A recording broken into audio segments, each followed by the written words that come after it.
তোমরা এক রাত্রির যে ইবাদত করেছিল, তোমরা সারা জীবন যদি ইবাদত করো, আমার আবু বকর আমাকে যতটুকু ভালোবেসেছে সেই ভালোবাসা তোমরা দেখাতে পারবে না। বিশ্বনবী সাল্লাল্লাহু আলাইহি ওয়াসাল্লাম যখন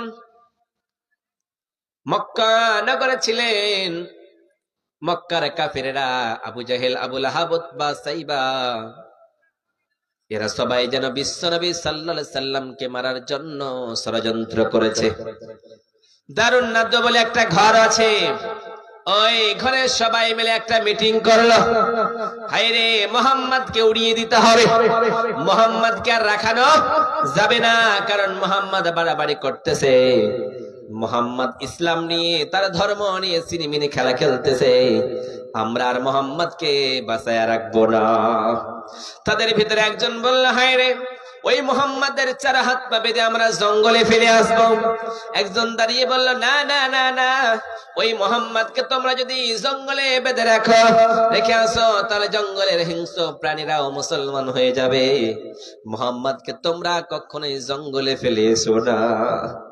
একজন দাঁড়িয়ে বলল, হায়রে বিশ্বনবীকে এবার তোমরা কি করো, একটা কুয়ায় ফেলে দাও, কুয়ায় ফেলে তার মুখটা বন্ধ করে দাও।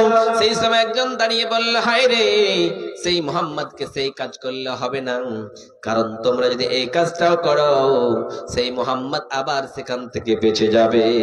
শয়তান দাঁড়িয়ে বলল, হায়রে, তোমরা যদি একটা কাজ করতে পারো, তোমরা যদি মুহাম্মদকে চিরজীবনের মতো হত্যা করতে পারো, না থাকবে বাস, না থাকবে বাঁশুরি, তোমরা যদি বিশ্বনবী মুহাম্মাদের মাথাটা কেটে দিতে পারো, তাহলে বিশ্বনবী আর কখনোই এই ইসলাম প্রচার করতে পারবে না।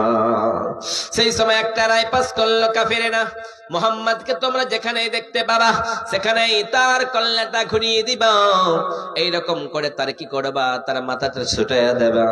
সেই সময় বিশ্বনবী সাল্লাল্লাহু আলাইহি সাল্লাম যখন এইরকম করে মক্কা নগরে কষ্ট করলেন, বিশ্বনবী যখন মক্কা নগরে তায়েফের ময়দানে গিয়েছিলেন, ওই তায়েফবাসীরা বিশ্বনবীর প্রহার করলো।